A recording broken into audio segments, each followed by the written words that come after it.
नमस्कार, मैं जितेंद्र। स्वागत आप सभी का न्यूज स्पैन में। कश्मीरी फाइल्स के नाम पर बनी फिल्म आजकल चर्चाओं में है। मुझे आज तक यह समझ नहीं आया कि कोई बिना संघर्ष के कैसे अपनी विरासत छोड़कर भाग सकता है। किसानों की जमीनों पर आंच आई तो 13 महीनों तक सब कुछ त्याग कर दिल्ली के बॉर्डर पर पड़े रहे। कश्मीर घाटी में आज भी जाट गुर्जर खेती कर रहे हैं। 1967 के बाद से देश के 12 राज्यों में आदिवासियों को चुन चुन कर मारा जा रहा है और कारण इतना ही बताया जाता है कि विकास के रास्ते में रोड़ा बनने वाले नक्सली लोगों को निपटाया जा रहा है। आदिवासियों का नरसंहार कभी चर्चा का विषय नहीं बना। उनके विस्थापन का दर्द, पुनर्वास की योजनाओं पर कोई विमर्श नहीं हुआ। सुविधा के लिए बता दूं कि 1989 तक कश्मीरी पंडित बहुत खुश थे और हर क्षेत्र में महाजन बने हुए थे। अचानक दिल्ली में बीजेपी समर्थित सरकार आती है और राज्य सरकार को बर्खास्त करके जगमोहन को राज्यपाल बना दिया जाता है। कश्मीरी पंडितों पर जुल्म हुए और दिल्ली की तरफ प्रस्थान किया गया। उसके बाद बीजेपी ने कश्मीरी पंडितों का मुद्दा मुसलमानों को विलेन साबित करने के लिए राष्ट्रीय मुद्दा बना लिया।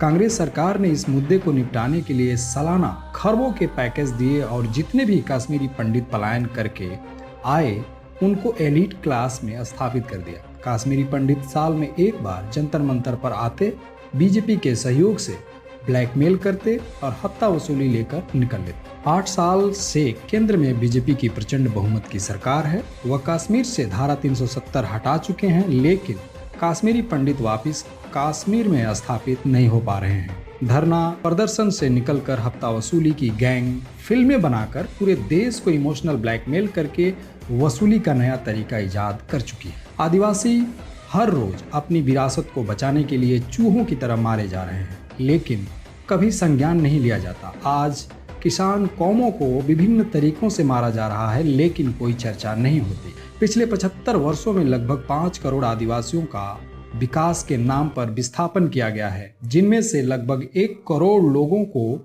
तो सिर्फ माइनिंग प्रोजेक्ट के नाम पर विस्थापित किया गया है। लाखों आदिवासियों को सरकारी बंदूकों से मारा गया है, हजारों महिलाओं के साथ रेप हुआ है और हजारों नाबालिग बच्चों को नक्सली करार देकर मारा गया है।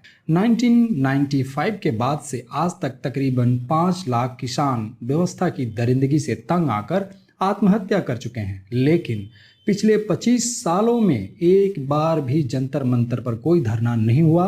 राष्ट्रीय मीडिया में विमर्श का विषय नहीं बना और केंद्र सरकार की तरह से चवन्नी भी राहत पैकेज के रूप में नहीं मिला।